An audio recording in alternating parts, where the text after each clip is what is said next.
In part 1, chapter 4 of Madame Bovary, Charles and Emma get married, and many guests attend and form a procession that leads through the fields to the church.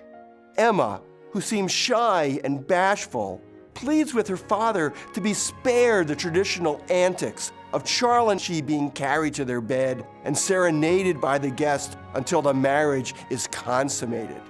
After the wedding, the guests feast all day, and Charles and Emma spend their first night together. The next day, Charles is blissfully happy. When Charles and Emma arrive at Charles' house, their neighbors are peering out their windows to catch a glimpse of Charles' new wife. In part 1, chapter 5 of Madame Bovary, Emma sets out to explore her new house and notices that the bridal bouquet for Charles' former wife is still in the bedroom. Charles hastily disposes of it. Emma cannot help but wonder what would happen to her own bouquet if she were to die one day. She resigns herself to redecorating the house. Charles, meanwhile, remains happy and content, thrilled by the very sight of Emma in their home.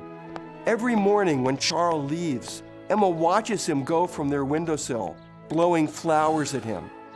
His happiness makes Charles wonder if he had actually experienced true pleasure before he married Emma, whom he cannot wait to see. But Emma wonders if she actually is in love, since her happiness does not seem to resemble what she had read about in books. In part 1, chapter 6 of Madame Bovary, Emma recalls how her father had put her in a convent when she turned 13. While at the convent, Emma reads a romance about love. Rather than see tragic aspects of the book, Emma misses the point, yearning for the fairy tale romance. Enraptured by the passion she read about, Emma develops a tendency to romanticize life. Emma learns of her mother's death while living at the convent. She begins to realize that she loved the church not for its religion, but for its evocative imagery of flowers and angels and love. Emma begins to grow rebellious, and her father takes her away. But even upon her return home, she grows disillusioned by the countryside and begins to miss the convent. Emma's recollection of this comes at a moment when she considers whether she can be truly happy in her new life with Charles.